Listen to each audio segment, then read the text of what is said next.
ये battle through the haven के यार एपिसोड 62 का नॉवल बेस एपिसोड है। और यार अगर तुमने इससे पहले वाला एपिसोड नहीं देखा है तो जाओ यार, क्या कर रहे हो, जाके पहले वो वाला एपिसोड देख लो। और बिना किसी देरी के चलिए शुरू करते हैं हमारे वीडियो को। तो पिछले एपिसोड में हमने देखा था कि युनजू के बार बार चिल्लाने की वजह से और एक्सोयान और युनजू के पुराने वाले रिलेशंस की वजह से एक्सोयान ने उन्हें 1 मंथ का टाइम दिया था। इस मंथ में उन्हें सारे के सारे यूनशेन और यूनशेन के क्लैन के अंदर के जितने भी एल्डर्स वो सब है उन सबको रिटायर कर देना था या वहाँ भेज देना था और सब लोगों को ज़ैमा एम्पायर से बाहर चले जाना था। जिसके बाद यार अपना एक्सोयान क्या करता है कि सबसे पहले तो यूनशेन की जो बॉडी है वो अपनी रिंग में डाल लेता है। और यार यहाँ पे युनजू पूछना तो चाहती थी कि तुम इस बॉडी का, मेरे मास्टर की बॉडी का क्या करोगे, लेकिन उसे उस बात का डर था कि अगर उसने कुछ कह दिया तो फिर से एक्सोयान गुस्सा हो जाएगा और पूरे के पूरे यूनशेन के क्लैन को मार देगा। इस वजह से वो उसे मास्टर की बॉडी ले जाने देती है। जिसके बाद अपना एक्सोयान चला जाता है।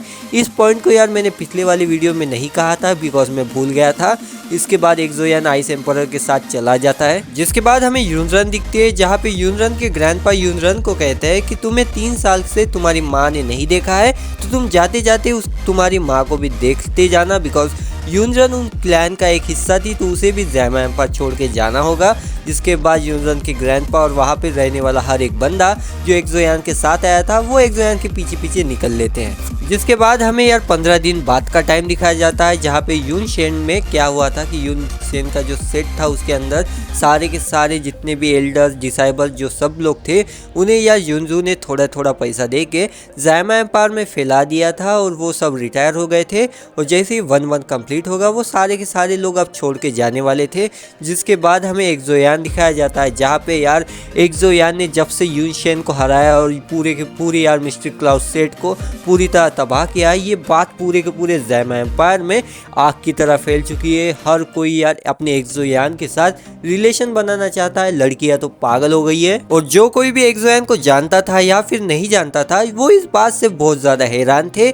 और यार ज़ैमा एम्पायर के अंदर जितने भी छोटे बड़े क्लैंस थे वो एक्सोयान को यार एकदम से यार उन्हें तोहफे ये वो देना शुरू कर देते हैं एक्सोयान के साथ रिलेशंस बनाने के लिए अच्छे। बिकॉज अब एक्सोयान पूरे के पूरे ज़ैमा एम्पायर में सबसे पावरफुल बंदा है। जिसके बाद यार हमें बस इतना ही नहीं, एक्सोयान का जो एक्सो क्लैन है ना उनकी वहाँ के लोगों की तो इतनी ज़्यादा इज्जत बढ़ जाती है कि यार जो भी लोग एक्सोयान के यार घर के बाहर पहरा दे रहे थे, जो गार्ड्स थे, उन्हें भी यार बड़े बड़े जितने भी यार क्लैन के लोग एल्डर्स है ना वो यार सल्यूट करके जा रहे थे। इतनी ज़्यादा एक्सोयान और एक्सोयान की क्लैन की इज्जत बढ़ गई थी। जिसके बाद हमें एक्सोयान दिखाया जाता है जिससे मिलने उसके दोनों भाई आए हुए थे। और फिर शाओलिंग कहता है कि यार भाई एक्सोयान तुम तो काफ़ी ढीठ निकले, तुम्हारी इंजरीज बहुत जल्दी जल्दी रिकवर हो रही है और अगर तुम्हारे अलावा कोई और होता तो वो तो अब तक मर ही जाता। जहाँ पे अपना एक्सोयान यानी जियान कहता है ये पूरी तरह सच भी नहीं है, हाँ मेरी इंजरीज काफ़ी तेज़ी से रिकवर हो रही है लेकिन ये मुझे बहुत ज़्यादा तंग कर रही है और हाँ अगर मेरे अलावा कोई और हो जाता तो वो मर भी जाता। वो ऐसे अपनी मन में ही कहता है। जिसके बाद यार शाओलिंग अपना एक्सोयान को थोड़ा गुस्सा दिखाता है कि तुम्हें यार यूनशेन के सेट के जितने भी लोग थे उन्हें जिंदा नहीं छोड़ना चाहिए था। उसके बाद एक्सोयान और शाओलिंग का बड़ा भाई जो अभी व्हीलचेयर पे बैठा हुआ था वो कहता है कि ऐसा भी नहीं है, इसकी वजह से अब लोगों को हमसे डर नहीं लगेगा। अगर हम पूरे के पूरे यूनशेन के क्लैन को ख़त्म कर देते तो लोगों को लगता कि हम भी यूनशेन की तरह है, लेकिन कुछ लोगों को जिंदा छोड़ने की वजह से अब वो हमारे बारे में मन में डर नहीं रखेंगे और इसी वजह से लोग यार बहुत दूर दूर से बड़े बड़े क्लैंस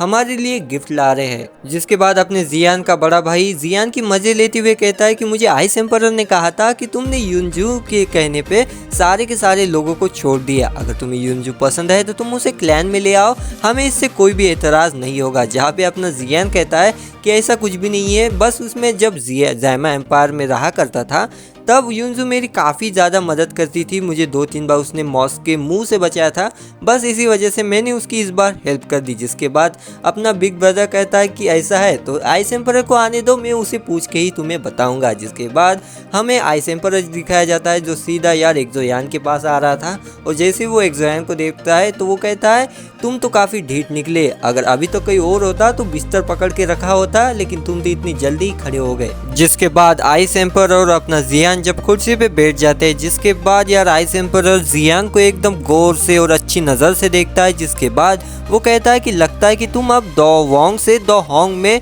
अब तब्दील होने वाले हो और तुम्हारा लेवल अब ब्रेक थ्रू करने वाले हो। जिसके बाद अपना एक जोयान कहता है कि शायद यूनशेन के साथ लाइफ और डेथ की बैटल करने की वजह से अब मेरा यार एकदम से लेवल अप हो गया है, जिस वजह से अब मैं जल्दी ही ब्रेक थ्रू करने वाला हूँ। जिस पे आइस एम्परर एकदम गौर से उसे देखता है और फिर वो अपने ख्यालों में खो जाता है और फिर उसे याद आता है कि उसे ये ब्रेक थ्रू करने के लिए कितने पापड़ बेलने पड़े थे। जिसके बाद आइस एम्परर जियान से पूछता है कि तुमने मुझे यहाँ पे क्यों बुलाया था। जिस पे जियान आइस एम्परर को पूछता है कि क्या तुम्हें कभी भी हॉल ऑफ सोल के बारे में सुना है। जिसके बाद आइस एम्परर कहता है कि क्या प्रोटेक्टर वो हॉल ऑफ सोल से ही था। जिसके बाद यार अपना जियान कहता है कि हाँ वो हॉल ऑफ सोल से ही था। जिसके बाद आइस एम्परर कहता है कि मुझे हॉल ऑफ सोल वर्क के बारे में बहुत ज़्यादा तो नहीं पता, लेकिन मुझे इतना पता है कि वो एक मिस्टीरियस फैक्शन है जिसके अंदर बहुत ज़्यादा पावरफुल एंड बहुत ज़्यादा मिस्टीरियस लोग रहते हैं और जो यार सोल्स को यार कब्जा ले पकड़ लेते हैं, जो अपनी बॉडी को छोड़ के चले जाते हैं। जिसके बाद आइस एम्परर जियान को ये बताना शुरू करते हैं कि जो अपना यूनशैन था और यूनशैन का जो मिस्ट्री क्लाउड सेट था वो हॉल ऑफ सोल के सामने कुछ भी नहीं है, उसका 10% भी वो नहीं है। और जब भी यार पूरे के पूरे एम्पायर्स की जो जितने भी दौकी एम्पायर्स में जितने भी लोग हैं उन सब की मीटिंग्स भरती थी ना, तो अपना वाला यूनशैन का जो क्लैन है मिस्ट्री क्लाउड सेट वो नीचे से यार दूसरे नंबर पे आता था और लोग यार यूनशेन पे हंसते थे और यूनशेन कुछ कर भी नहीं पाता था। जो बात सुन के यार अपना पूरा एक्सोयान एकदम से हिल जाता है कि यूनशेन पे लोग हंसा करते थे। सोच रहे हो इतना बड़ा क्लैन भाई, जियान को उसे हराने के लिए 3 साल तक प्रैक्टिस करनी पड़ी, अपने मास्टर को खोना पड़ा, उस पे लोग यार हंसते थे और यूनशेन बस बैठ के सोता था सुनता था। तुम सोच सकते हो कि यार कितने बड़े बड़े क्लैंस अभी भी हमें कुछ भी दिखाए नहीं गए। जिसके बाद यार हमें आइस एम्परर बताता है कि हमारा वाला जो ये है क्या नॉर्थ रीजन है वो असल में नॉर्थ रीजन में है, यानी अपना जो जीमा एम्पायर है वो नॉर्थ रीजन में है, लेकिन जो साउथ रीजन वाले लोग हैं वहाँ पे बहुत सारे बड़े बड़े क्लैंस है, साउथ नॉर्थ और बहुत सारे वेस्ट ईस्ट में जितने भी लोग हैं वो हमारे क्लैन से बहुत ज़्यादा पावरफुल है। और फिलहाल के लिए जो यूनशेन का क्लैन था वही हमारे जीमा एम्पायर की शान था, जो नीचे से 2 नंबर पे आता था फिर भी। और अब यहाँ पे हमारे जीमा एम्पायर में ऐसा कोई भी क्लैन नहीं बचा जो हमारी इज्जत रख सके। अब जो 5 साल बाद जो मीटिंग भरेगी, जिसके बाद यार जियान कहता है कि 5 साल वाली मीटिंग ये क्या होता है। जिसके बाद आइस एम्परर बताता है कि 5 साल बाद या जितने भी दौकी कॉन्टिनेंट के अंदर जितने भी बड़े क्लैंस हैं वो सारे इकट्ठा होते हैं और बात करते हैं, जिसमें यार यूनशेन सबसे नीचे से 2 नंबर पे आता था और लोग उस पे हंसते थे। लिटरली भाई यूनशेन पे लोग हंसते थे। सोच सकते हो कि यार कितने पावरफुल क्लैंस हो गए वो बड़े वाले। अब इतनी ज़्यादा बातें सुन के भाई अपने एक्सोयान का मुंह तो यार खुला का खुला ही रह जाता है। और उसके एक्सप्रेशन देखने के बाद आइस एम्परर कहता है कि देखो अब जब तुमने अपना बदला ले लिया है तो अब बस तुम्हारे पीछे सिर्फ एक चीज़ पड़ी है, वो है हॉल ऑफ सोल, जो तुम्हारे फैमिली में बचे कुछ जितने भी अब लोग बचे हैं उन सबको मार देना चाहते हैं। और अगर तुम्हें उनसे बचना है तो तुम्हारे पास 2 चीज़ें हैं। सबसे पहला एक तो पहाड़ों में जाओ, फिर से अपने लोगों की आइडेंटिटी बदल दो और उन्हें छुपा दो, या फिर दूसरा एक नई फैक्शन खोलो अपनी वाली। जो बात सुन के सब लोग हैरान हो जाते हैं, क्योंकि एक नई फैक्शन खोलना है यानी अब जितने भी लोग उनके साथ हैं उनसे एक तरह से दुश्मनी लेना। जिसके बाद आइस एम्परर समझाते हैं कि अगर ये समय फैक्शन बनाने के लिए सबसे बेहतरीन है, क्योंकि अभी फिलहाल कोई भी ऐसा बंदा हमारे जीमा एम्पायर में नहीं है जो तुमसे टक्कर ले सके। दूसरा, एक बार तुमने फैक्शन बना दी और 5 साल वाली आने वाली मीटिंग में अगर तुम्हारा दबदबा चल गया तो तुम्हारे साथ रहने वाले बड़े बड़े फैक्शंस तुम्हारे साथ हो जाएंगे और फिर तुम हॉल ऑफ सोल से लड़ाई भी कर पाओगे। और एक बार तुमने फैक्शन खोल ली तो हॉल ऑफ सोल डायरेक्ट तुम पे हमला करने में 2 से 3 बार सोचेगा। उसी के साथ साथ अभी फिलहाल सबसे बेहतरीन वक्त है यार फैक्शन बनाने के लिए। जिसके बाद अपना एक्सोयान कहता है कि फैक्शन बढ़ाना तो कोई बड़ी बात नहीं है, लेकिन मेरा ऐसा नेचर नहीं है कि मैं किसी पे राज करूं। मुझे इस चीज़ में कोई एक्सपीरियंस नहीं है और अगर मैंने यार पूरा ध्यान मेरे फैक्शन की तरफ दिया तो मेरी ट्रेनिंग अधूरी हो जाएगी, कमज़ोर हो जाएगी, जिससे मैं और ज़्यादा पावरफुल नहीं बन जाऊंगा। जिसके बाद आइस एम्परर अपने जियान के भाइयों की तरफ देख के कहता है कि ज़रूरी नहीं कि एक लीडर हमेशा अपने लोगों फैक्शन यानी उसके राज्य की तरफ ध्यान दे। उसके साथ बहुत सारे ऐसे लोग भी होते हैं जो उसके लोगों की ध्यान रखते हैं। तुम्हारे भाई इस फैक्शन को देख लेंगे, तुम एक ऐसे लीडर बन पाओगे जो एकदम फ्री रहेगा, जो चाहे वो करना चाहेगा। जिसके बाद अपना एक्सोयन कहता है कि ठीक है, तो तुम मेरे लिए एक मदद कर दो आइस एम्परर।